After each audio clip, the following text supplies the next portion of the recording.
Update చూస్తున్నాం. భూ సమస్యలపై క్షేత్రస్థాయిలో సమావేశాలు నిర్వహిస్తామని ధరణి కమిటీ వెల్లడించింది. అలాగే వీలైనంత వేగంగా ప్రభుత్వానికి నివేదికను సమర్పిస్తామని సభ్యులు తెలిపారు. ఎల్లుండి కలెక్టర్లతో సమావేశం నిర్వహిస్తున్నామని వెల్లడించారు. భూ వ్యవహారాలతో సంబంధం ఉన్న అన్ని ప్రభుత్వ శాఖలతో చర్చిస్తామని సభ్యులు తెలిపారు. కమిటీ ప్రాథమిక పరిశీలనలో ధరణి పోర్టల్లో అనేక సమస్యలను గుర్తించామని చెప్పారు.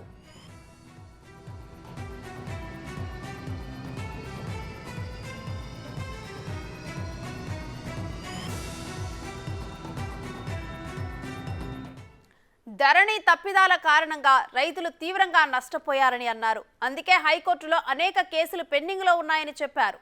ధరణి పోర్టల్ రూపొందించిన ఫాల్కన్ ప్రతినిధులను సైతం సమావేశానికి ఆహ్వానించారు. అయితే ఫాల్కన్ తరపున ఎవరూ హాజరు కాకపోవటాన్ని తీవ్రంగా పరిగణించిన కమిటీ సభ్యులు తదుపరి చర్యలకు సిద్ధమవుతున్నారు.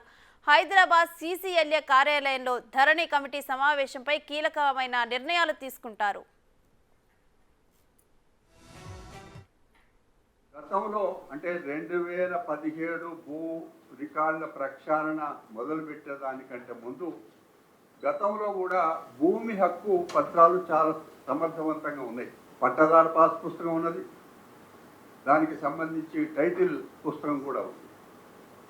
ఎప్పుడు కూడా పహనీ కానీ ఇంకొకటి కానీ గతంలో 2014 వరకు రెవెన్యూ వ్యవస్థలో ఎక్కడైనా చిన్న ఇబ్బందులు రావచ్చు, కానీ హక్కు విషయంలో కానీ ఎక్కడ ఇబ్బందులు రాలే.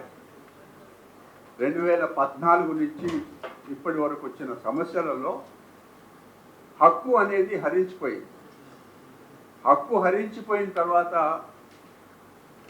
ప్రభుత్వాలు రైతులకు అనేక రకాలుగా ఆర్థిక సహాయాలు చేస్తూ ఉంటుంది. ఇంకా అనేక రకాలుగా ట్రాక్టర్కు సంబంధించిన ఉపకరణాలు కానీ డ్రిప్ ఇరిగేషన్ కానీ అనేక రకాలుగా సహాయం చేస్తుంది. గత ప్రభుత్వం ప్రకటించిన రైతు బంధు కూడా దీనికి సంబంధించిందే. మా పరిశీలనలో మేము బాగా బాధపడ్డది ఏంటంటే కొంతమందికి 1000 ఎకరాలు ఉన్న వాళ్ళకు కూడా రైతు బంధు వచ్చింది, కానీ చిన్న సన్నకారు రైతుకు ఈ తప్పిదం వల్ల రైతు బంధు రాలే,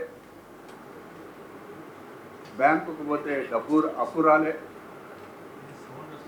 ఎప్పుడైనా తన అవసరానికి అమ్ముకుందామంటే కూడా వీలు లేని పరిస్థితిలో గతంలో జరిగింది. అందుకే దీన్ని కమిటీ సభ్యులు చాలా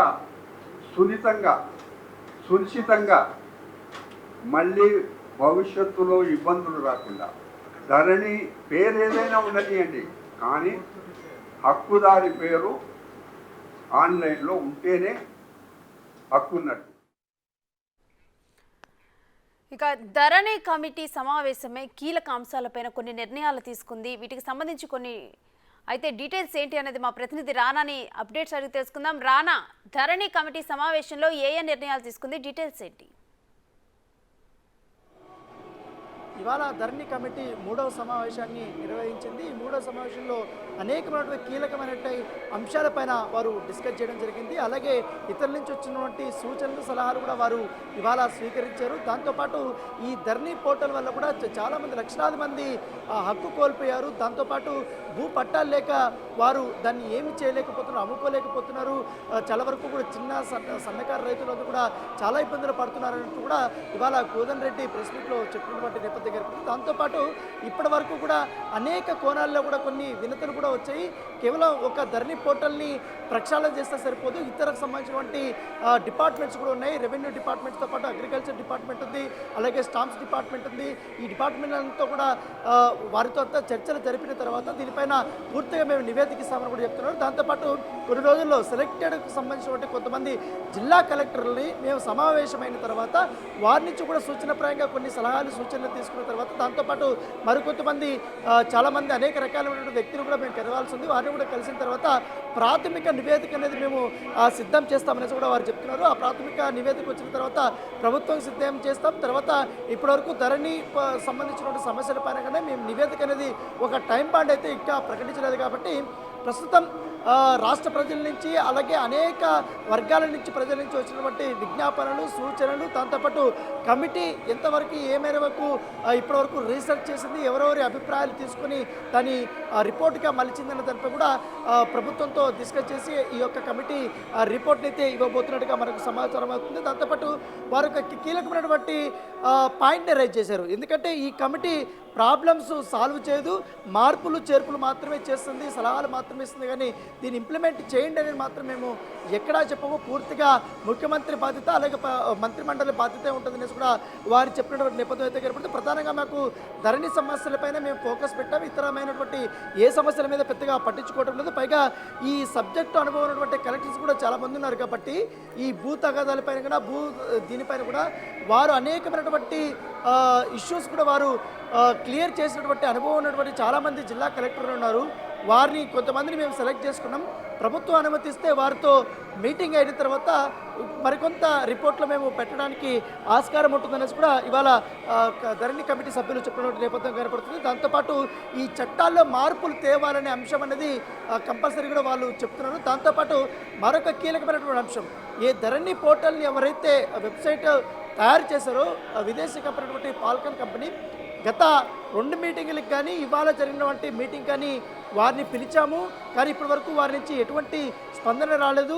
దీనిపైన ఇప్పుడు కమిటీ సభ్యులందరూ కూడా ఆగ్రహం వ్యక్తం చేసినటువంటి నేపథ్యం అయితే కనపడుతుంది. మరొకసారి ఇలా రిపీట్ అయితే ఖచ్చితంగా ప్రభుత్వం నుంచి చర్యలు తీసుకుంటామని కూడా వారికి హెచ్చరించినట్టుగా తెలుస్తుంది. కనీసం ఒక కమిటీ వేసినప్పుడు రాష్ట్ర ప్రభుత్వము మీతో మేము మాట్లాడడానికి ప్రయత్నించినప్పుడు ఎవరు రెస్పాన్స్ రాలేదు. పైగా కమిటీ సమావేశానికి వస్తున్నామా రాలేదా అని ఇన్ఫర్మేషన్ కూడా ఇవ్వట్లేదన్న దానిపై కూడా మీరు ఇవాళ ఆగ్రహం వ్యక్తం చేసినటువంటి నేపథ్యం కనపడుతుంది. కమిటీ సభ్యులైనటువంటి పీటర్ రేమండ్ కానీ తర్వాత అడ్వకేట్ సునీల్ కానీ దాంతోపాటు ఇవాళ కోదన్ రెడ్డి ఇతర సభ్యులందరూ కూడా ఇవాళ కమిటీ సభ్యులు సమావేశమైనటువంటి నేపథ్యం కనపడుతుంది. వాళ్ళందరూ కూడా ఈ ధరణి వెబ్సైట్ తయారు చేసిన సంస్థ పైన కూడా వీళ్ళు ఆగ్రహం వ్యక్తం చేసినటువంటి నేపథ్యం అయితే కనపడుతుంది. గతంలో కూడా పీటర్ రేమండ్ అనేక సంస్థల్లో ఆయన ముఖ్యంగా రవాణా సంస్థలో పనిచేసినప్పుడు అక్కడ కొన్ని విప్లవాత్మకమైనటువంటి మార్పులు తీసుకొచ్చారు. అప్పుడు ఎటువంటి సమస్య లేదు. పైగా ఇతర రాష్ట్రాల్లో కూడా ఆ ఫార్ములాను వాడుతున్న నేపథ్యం కనపడుతుంది. ఈ ధరణి పోర్టల్లోకి వచ్చే సమయానికి మాత్రం వీళ్ళు చాలా తప్పులు తలక కూడా ఈ వెబ్సైట్ తయారు చేశారు అనేది కూడా మీరు గుర్తించారు. అనేక మంది లక్షలాది మంది రైతులు కూడా దీనిపైన కంప్లైంట్ ఇస్తున్నారు. కాబట్టి దీన్ని ఖచ్చితంగా కూడా మనం మార్పులు చేర్పులు చేయాల్సి ఉంటుందనేసి కూడా వారు చెప్తున్న నేపథ్యం కనపడుతుంది. వారు వచ్చిన తర్వాత దాంట్లో ఆస్కారం ఉంది. ఆ వెబ్సైట్లో ఈ మార్పులు చేర్పులు చేసుకోవడానికి కొన్ని టెక్నికల్ ఇష్యూస్ని క్లియర్ చేసుకోవడానికి ఆస్కారం ఉందా అనేది సభ్యులు వస్తే కానీ ఆ ఒక కంపెనీ వారు వస్తే కానీ వారితో చర్చలు జరిపిన తర్వాత అసలైన విషయం అనేది మనకు బయటపడుతుంది. సో వారు మీటింగ్కే రానప్పుడు మనం ఏం చేయగలుగుతాం అనేది కూడా ఇదే అంశాన్ని మేము ప్రభుత్వం దృష్టికి తీసుకెళ్తామనేసి కూడా కమిటీ సభ్యులు వారు చెప్పిన నేపథ్యం అయితే కనపడుతుంది. దాంతోపాటు ఈ జిల్లా లెవెల్లోనే చాలా వరకు కూడా ధరణి ప్రాబ్లమ్స్ పరిష్కారం చేసుకునే దిశగా కూడా మేము ఆలోచన చేస్తాం. దాని తగ్గట్టుగానే మేము నివేదిక ఇవ్వబోతున్నాం అంటూ కూడా వారు ఇవాళ కమిటీ చెప్తున్నటువంటి నేపథ్యం అయితే కనపడుతుంది. దాంతోపాటు మరొక కీలకమైనటువంటి అంశాన్ని కూడా వారు తెరపైకి తీసుకొచ్చారు. ఎందుకంటే మీ సేవలో ఉన్నటువంటి ప్రాబ్లమ్స్, దాంతోపాటు అగ్రికల్చర్ స్టాంప్స్ రిజిస్ట్రేషన్ డిపార్ట్మెంట్లో కూడా చాలా ప్రాబ్లమ్స్ ఉన్నాయి. ఈ మీ సేవలో గత కమిటీ ఫామ్ అయినప్పటి నుంచి కూడా చాలా వరకు కూడా ఫిర్యాదులు వచ్చి దాన్ని ఏ వరకు కూడా ప్రక్షాళన చేయాలా, ఎంతవరకు కూడా మార్పులు చేయాలనే దాంట్లో కూడా మేము కూడా దాని గురించి కూడా ఆలోచిస్తున్నాం.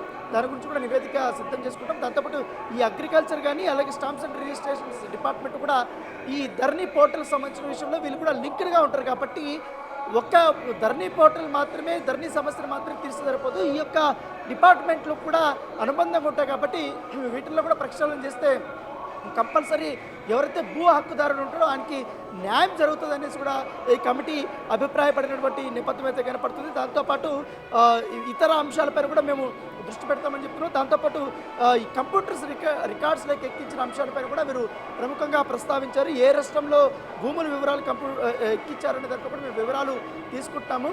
ఎందుకంటే ఎక్కడైనా ఒక పేరు నా పేరు మీద భూమి ఉంది, ఆ భూమికి సంబంధించిన వివరాలంతా కూడా కంప్యూటరైజేషన్ చేయాలంటే ఇక్కడ మళ్ళీ మార్పు చేర్పులు లేకుండా ఎవరికి లేకుండా ఆ ఇబ్బందులు లేకుండా ఒకటే దీని మీద ఉండాలి అనే దానిపై వారు మాకు అనేక సమస్యలు వచ్చాయి వారు అన్నీ చెప్పారు. కాబట్టి వారు చెప్పినటువంటి కీలకమైనటువంటి అంశాలు కూడా మేము పరిగణలో తీసుకుంటూ వారు లేట్ చేసినటువంటి ఏవైతే డౌట్స్ ఉన్నాయో ఆ డౌట్స్ కూడా మేము క్లియర్ చేయడానికి ఈ కమిటీ మరొక మారు కూడా మేము సమావేశమై ఇటు జిల్లా కలెక్టర్లతో పాటు ఇలా డిపార్ట్మెంట్లతో పాటు మీ సేవాధికారులు అగ్రికల్చర్ డిపార్ట్మెంట్తో పాటు స్టాంప్స్ అండ్ రిజిస్ట్రేషన్ డిపార్ట్మెంట్తో అందరితో కూడా సమావేశం తర్వాత ప్రాథమిక రిపోర్ట్ అనేది మేము తీసుకుంటామని చెప్తున్నారు. దాంతోపాటు ఈ చట్టాల్లో కంపల్సరీ కూడా మార్పులు చేయాలనేది కూడా కమిటీ అభిప్రాయపడుతున్న నేపథ్యం కూడా. దాంతోపాటు ఈ 2-3 అంచెలుగా ఈ కమిటీ మేము నిర్ణయాలు తీసుకోబోతున్నామని చెప్తున్నారు. మొదటిగా ఇప్పుడు 3 ఏదైతే మీటింగ్స్ జరిగాయి కాబట్టి ఈ 3 మీటింగ్స్లో మాకు వచ్చినటువంటి ఆధారాలు కానీ సలహాలు కానీ సూచనలు కానీ మేము లోతుగా పరిశీలించిన తర్వాత మాకు దొరికినటువంటి